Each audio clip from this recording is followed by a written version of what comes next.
तो ये कहानी ऐसे 3 दोस्तों की है जो अपनी जिंदगी से तंग आ जाते हैं और अचानक से एक नए शहर में फंस जाते हैं जहाँ पर कोई भी नहीं होता और इनको उस शहर में रहने के लिए वीजा की जरूरत होती है और वो वीजा इनको सिर्फ उसी कीमत पर मिलेगा जब ये मौत का खेल खेलेंगे जिसमें उनकी जान को भी खतरा होगा और अगर ये गेम नहीं खेलेंगे फिर भी ये मारे जाएंगे। तो यहाँ पर एलिस क्या अपने दोस्तों को इस मौत की दुनिया से निकाल पाएगा, आज हम इस कहानी में देखेंगे। तो कहानी के शुरू में हमें एलिस दिखाया जाता है जो बहुत अच्छा गेमर था। वो आज तक कोई भी गेम नहीं हारा था और साथ ही साथ उसको मैथमेटिक्स और गाड़ियों के बारे में बहुत कुछ पता था। एलिस अपने डैड और बड़े भाई के साथ रहता था। इतना सब कुछ पता होने के बावजूद एलिस कोई नौकरी नहीं करता था, इसीलिए उसके डैड उसे निकम्मा समझते थे और यही वजह थी एलिस को अपना घर नहीं अच्छा लगता था। तो वो अब अपने घर से बाहर अपने दोस्तों से मिलने जाता है। यहाँ पर हमें इसके दोस्त दिखाए जाते हैं जिनमें एक बार में नौकरी करता था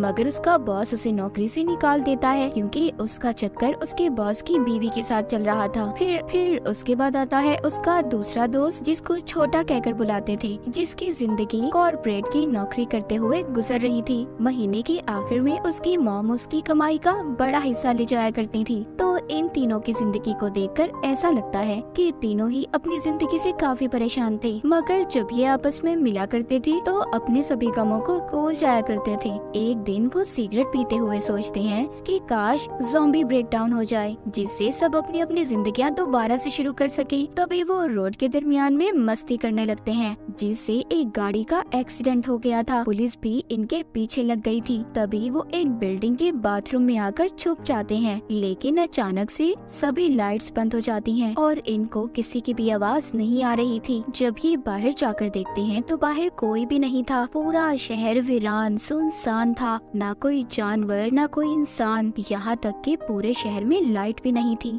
पर एक बिल्डिंग के बाहर लाइट्स जली हुई थी। जब ये अंदर जाते हैं तो वहाँ पर गेम एरिया लिखा हुआ था। जब ये थोड़ा सा और आगे जाते हैं गेट पर लेजर लाइट जल जाती है और वहाँ पर इन्हें बहुत सारे फोन भी रखे हुए मिलते हैं। जब वो फोन को उठाते हैं तो इनके फेस से उन फोन्स के लॉक खुल गए थे जिसमें इन्हीं फोन पर इन्हें गेम रूल्स उनके असूलों के बारे में पता चलेगा और साथ ही फोन पर एक टाइमर भी शुरू हो जाता है। फिर वहाँ पर एक लड़की आती है जो इस दुनिया में पहले से मौजूद थी। वो छोटे का आईडी कार्ड लेकर गेट के बाहर फेंक देती है। लेजर लाइट की वजह से कार्ड जल गया था। ये इन तीनों को समझाती है अगर तुम में से कोई भी गेम खेले बगैर यहाँ से बाहर गया तो ऐसे ही मारा जाएगा। वहाँ पर इनके पास एक और कॉलेज स्टूडेंट आ जाती है। इनकी गेम अब शुरू हो गई थी। पहली गेम का नाम था डेड और अलाइव, मरो या जियो, और इस गेम का लेवल था 3 ऑफ क्लब्स जो इस ताश के कार्ड का नाम है। अब ये एक कमरे में आ जाते हैं। उसमें 2 दरवाजे थे जिन पर डेड और अलाइव लिखा हुआ था। उनको बताया जाता है कि इन्होंने अगर सही दरवाजे को ना खोला तो ये सब के सब मारे जाएंगे। एलिस का दोस्त छोटा ये सब अपने फोन में रिकॉर्ड कर रहा था क्योंकि अभी तक इन सबको सब कुछ मजाक लग रहा था।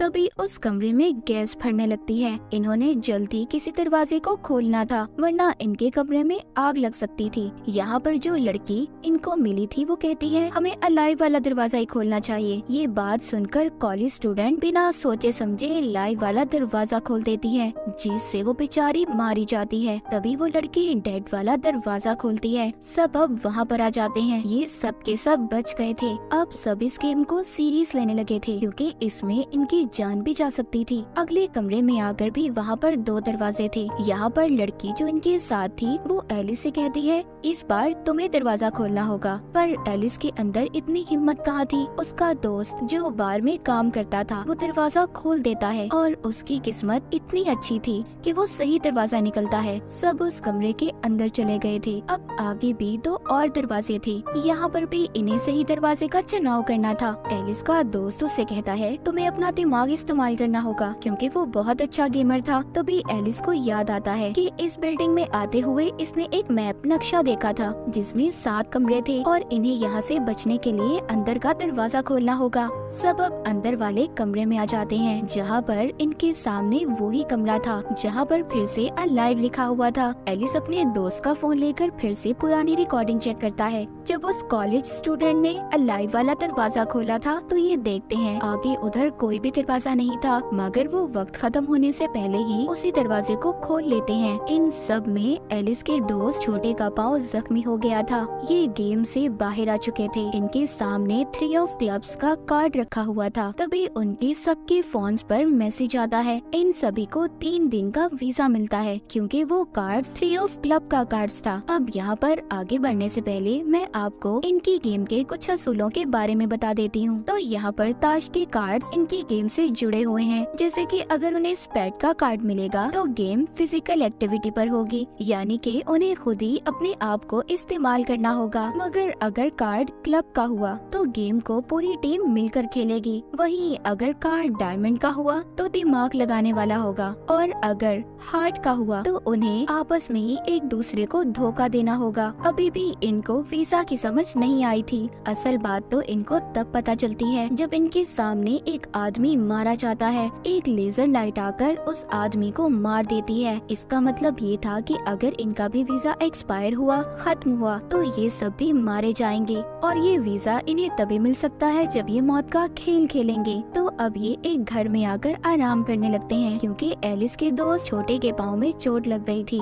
और इनके पास वीजा भी 3 दिन का था। तभी ये देखते हैं कि रेडियो काम कर रहा है जबकि बाकी सब इलेक्ट्रॉनिक डिवाइसेस बंद थी। फिर वो लड़की जो इनको यहाँ पर मिली थी वो अपने बारे में बताती है कि वो 3 दिन से यहाँ पर फंसी हुई है और उसने 2 गेम्स को खेल भी लिया है। फिर वो यहाँ पर बैठे बात करते हैं कि अचानक से सभी लोग कहाँ जा सकते हैं, कहाँ गायब हो गए। यहीं पर एलिस ये फैसला करता है कि आज रात भी वो अपने दोस्त के साथ इस गेम को खेलेगा और अगर इन्हें कोई भी इस गेम में प्लेयर मिला जो कि डॉक्टर हो तो वो छोटे के इलाज के लिए लेकर आएंगे क्योंकि उसकी हालत बहुत ज्यादा खराब थी। ये अब उस लड़की को अपने दोस्त के पास छोड़कर दोनों गेम खेलने जाते हैं। जहाँ पर ये गेम वाली बिल्डिंग में आ गए थे वहाँ पर और भी 13 प्लेयर्स मौजूद थे। यहीं पर एक सफेद बालों वाले लड़के को भी देखते हैं जो खड़ा अपनी किसी डिवाइस को चार्ज कर रहा था। हम एक और लड़की यूसीगी को भी देखते हैं जो एक बेहतरीन माउंटेन क्लाइंबर थी। उसको पहाड़ों पर चढ़ने का बहुत शौक था मगर उसको अकेले ही काम करना अच्छा लगता था। यहाँ पर इस गेम का नाम टैग था, यानी कि उन्हें टैगर निशानेबाज से बचना था। यहीं पर इस गेम का लेवल 5 ऑफ स्पेड था, मतलब ये गेम फिजिकल एक्टिविटी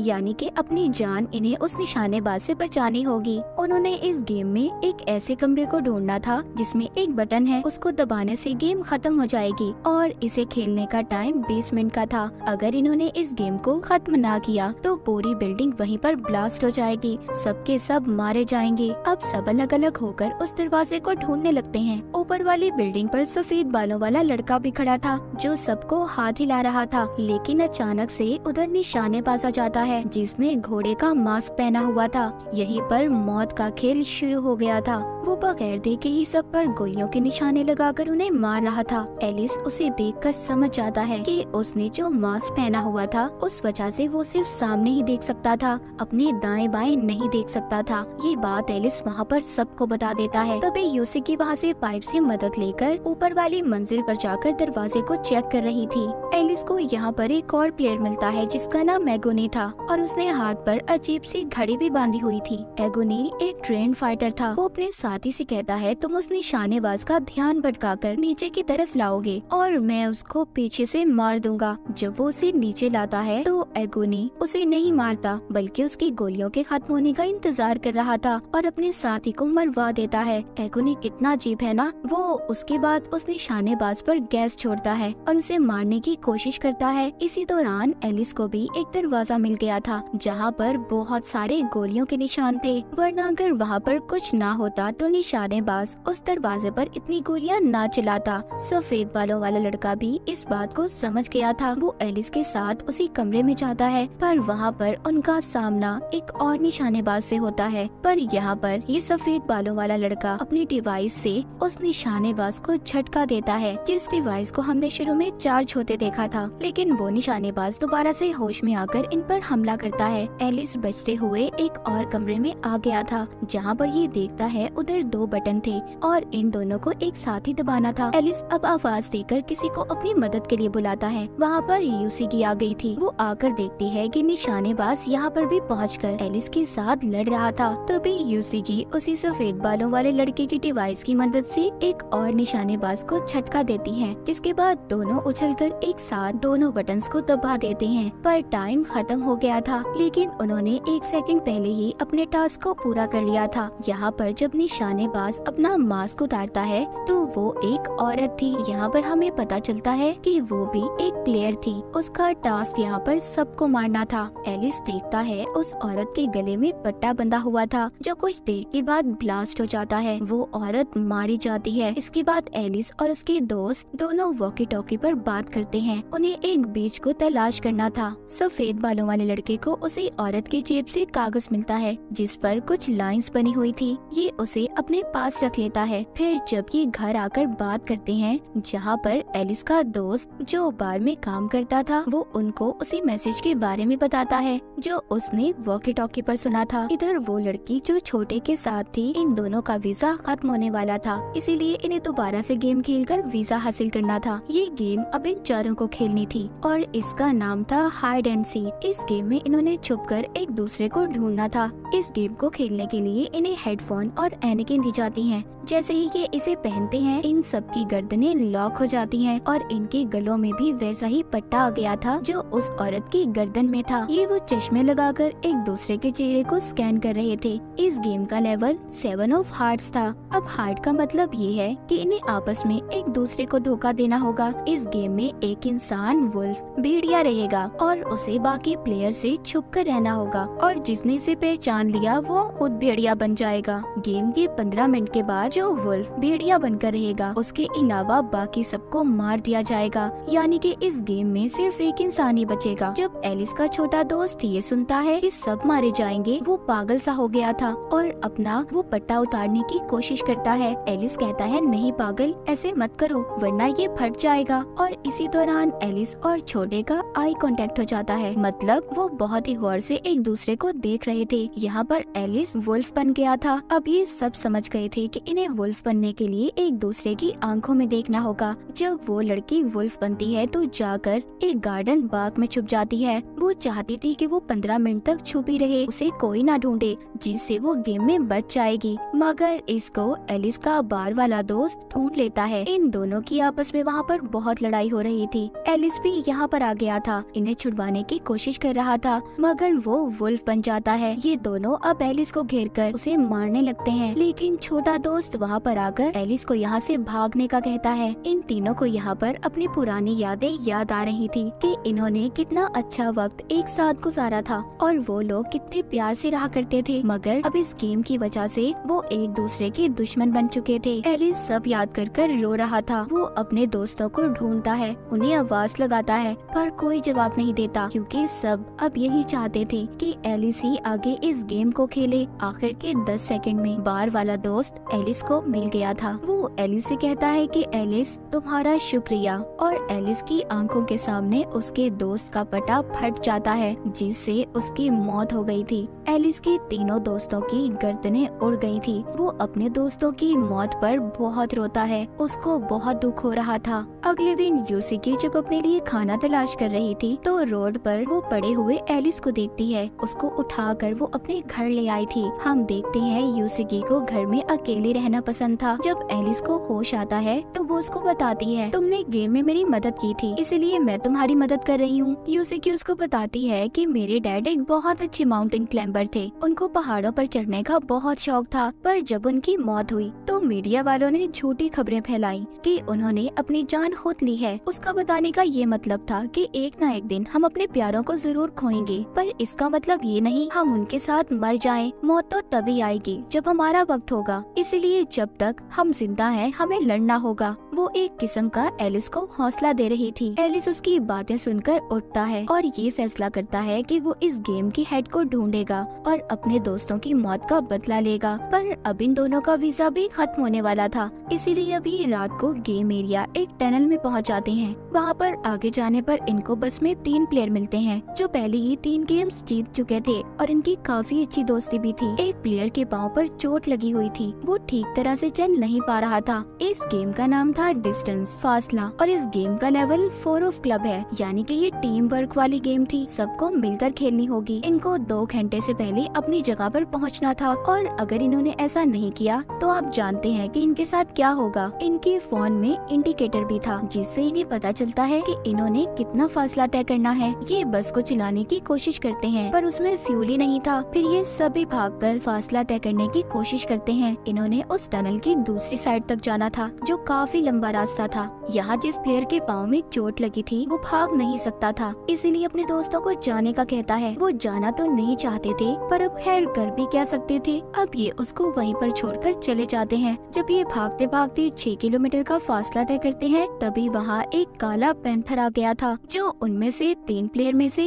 एक प्लेयर को खा जाता है, जो इन्हें बस में मिले थे। जब पैंथर उसको खा रहा था तो बाकी के तीनों मौका देखकर आगे भागते हैं। जब आगे जाते हैं तो एलिस उधर एक बाइक देखता है। अब बाइक में फ्यूल तो था, लेकिन बैटरी नहीं थी, इसलिए ये इस बाइक को वापस से बस की तरफ ले जाने का फैसला करता है, ताकि बस में इस बाइक का फ्यूल डाल दे और जो बस में प्लेयर है जिसकी टांग पर चोट लगी हुई है वो भी बच जाए। इधर यूसिकी और उसके साथ एक प्लेयर टनल के आखिर तक आ गए थे, मगर उधर पानी के बैरियर्स थे जिसमें बहुत सारा पानी था, और गेम के खत्म होते ही वो पानी टनल में आएगा। सबके सब मारे जाएंगे। पानी अब टनल में आने लगता है। वो प्लेयर जो यूसिकी के साथ था वो उसे बचाने की कोशिश करता है। एलिस भी बस को लेकर आ गया था, जहाँ पर यूसिकी अपना हाथ एलिस की तरफ बढ़ाती है, जिससे वो तो अब बस में आ गई थी, पर उनकी बस पानी में डूब जाती है। जब पानी वापस जाता है तो ये निकलकर बस के ऊपर खड़े हो गए थे। ये बस में लिखा हुआ गोल देखते हैं, जिसे देखकर एलिस परेशान हो गया था। वो समझ गया था कि फोन पर हमें तभी 0 डिस्टेंस नजर आ रहा था। वो तो शुरू से ही गोल में बैठे थे।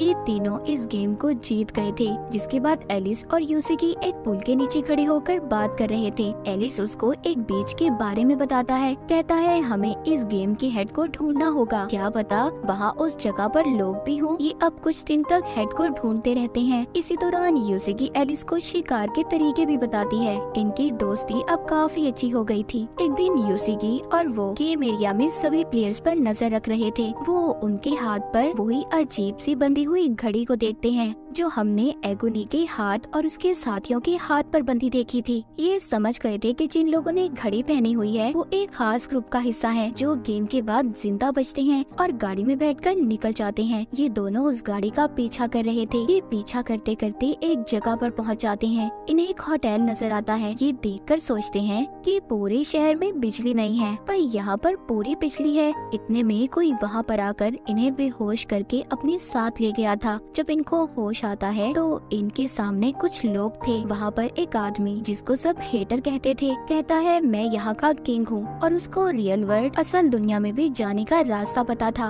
उधर दीवार पर सभी ताश के कार्ड्स थे। वो बताता है कि यहाँ के सब लोग मेरे खास आदमी हैं। वो गेम को जीतकर मेरे पास कार्ड्स को जमा करवा देते हैं, और अगर तुम में से किसी एक को भी सारे कार्ड्स मिल जाते हैं तो एक ही असल दुनिया में जा सकता है। वो इनको कहता है कि तुम्हें अब एक और गेम खेलनी होगी। वो ये कि अगर तुम जीत जाते हो तुम्हें उसी कार्ड को मेरे पास जमा करवाना होगा, और अगर ऐसा नहीं किया तो तुम जानते ही हो तुम्हारे साथ क्या होगा। एलिस और यूसिकी के पास कोई और रास्ता नहीं था, इसलिए दोनों हैटर की बात को मान लेते हैं। रात को ये जब सबके साथ गेम खेलने जाते हैं तो वहाँ पर एगोनी और सफेद बालों वाले लड़के को भी देखते हैं। इस गेम में इन्होंने 4 जंगली जानवरों को मारना था, जिसमें पिग, टाइगर, पैंथर और ईगल है। एगोनी की टीम के पास हथियार थे, इसीलिए आराम से वो जानवरों को मार देते हैं। उधर दूसरी तरफ यूसिकी की टीम को एक टास्क दिया जाता है कि उन्होंने अंधेरी बिल्डिंग में एक नंबर को ढूंढना था, और उनके पास सिर्फ 9 माचिस की तीलियां थी। यूसिकी को भी वो नंबर मिल जाता है। असल गेम तो एलिस के साथ थी। एलिस को एक लड़की जो कि एक सर्जन थी, हैटर के ग्रुप से थी,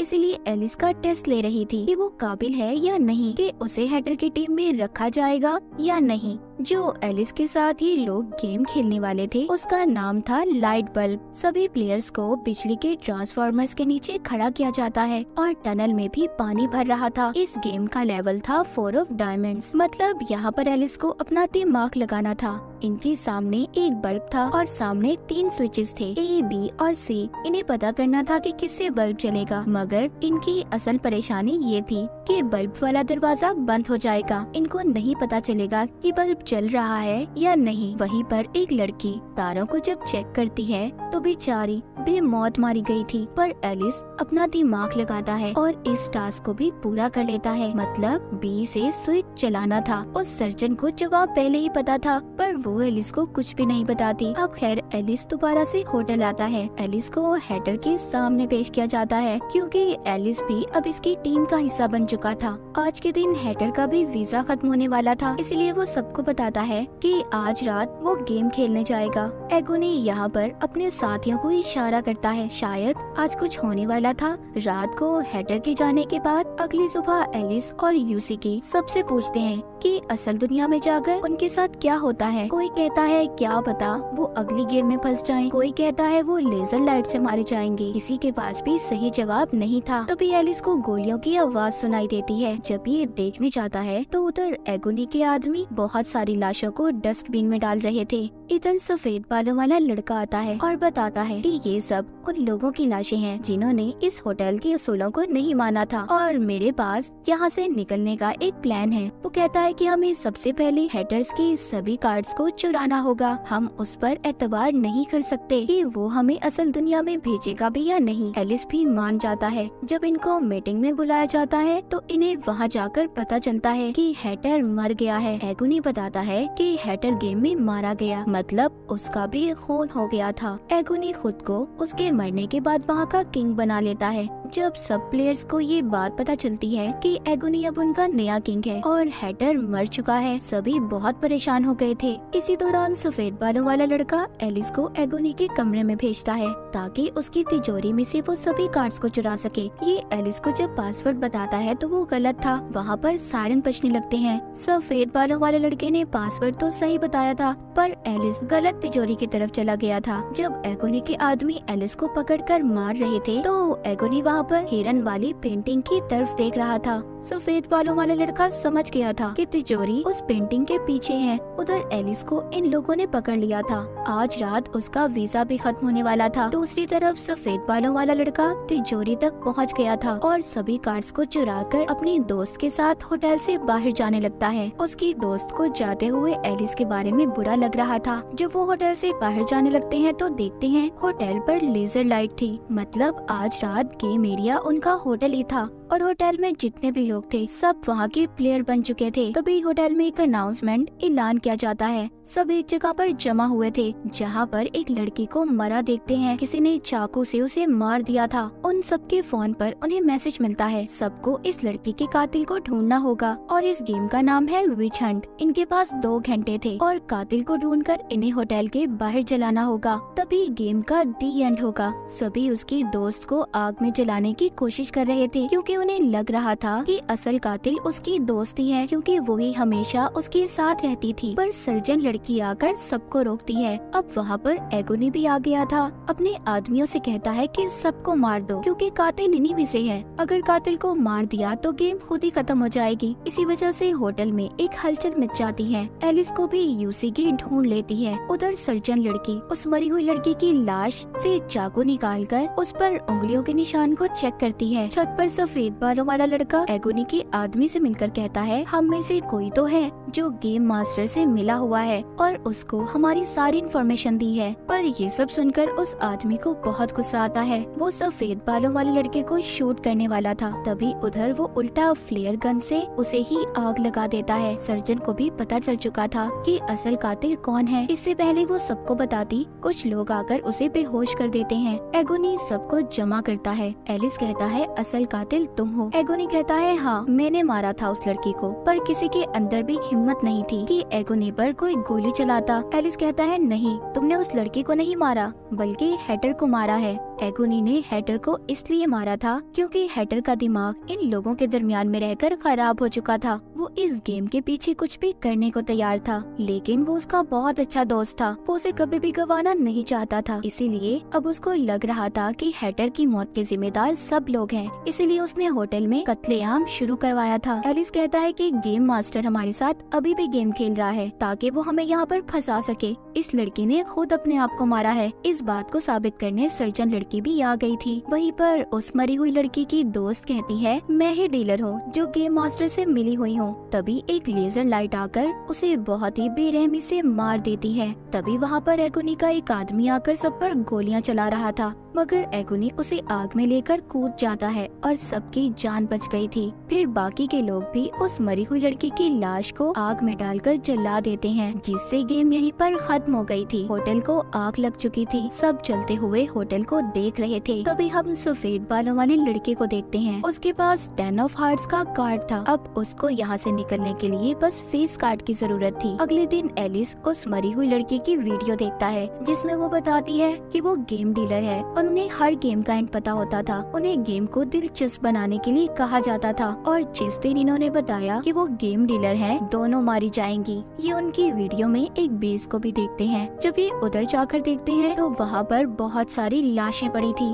उधर सफेद बालों वाला लड़का भी था, जो आकर इन्हें वही कागज दिखाता है जो उसको उसी औरत की जेब से मिला था जो निशानेबाज थी। असल में वो यहाँ पर आने का नक्शा था। इससे पहले ये कुछ समझ पाते, सारी लाइट्स जल जाती हैं। वहाँ कंप्यूटर स्क्रीन पर हम हैटर के ग्रुप की एक लेडी को देखते हैं जो गेम मास्टर के लिए काम करती थी। वो इनको सभी कार्ड्स को जमा करने पर इन्हें मुबारकबाद देती है। कहती है, आप लोग अगले राउंड में पहुँच गए हैं। अगर इन्होंने उसे पार कर लिया तो इन्हें फेस कार्ड मिल जाएगा। जब ये लोग बिल्डिंग से बाहर आते हैं, इन सब की नजर एक बैनर पर पड़ती है जिस पर किंग का कार्ड था और वो बैनर शहर भर में घुमाया जा रहा था। तो आपको इनमें से सबसे ज्यादा कौन सी गेम पसंद आई? कमेंट सेक्शन में जरूर बताइएगा। और इसी के साथ ये सीजन यहीं पर खत्म हो जाता है।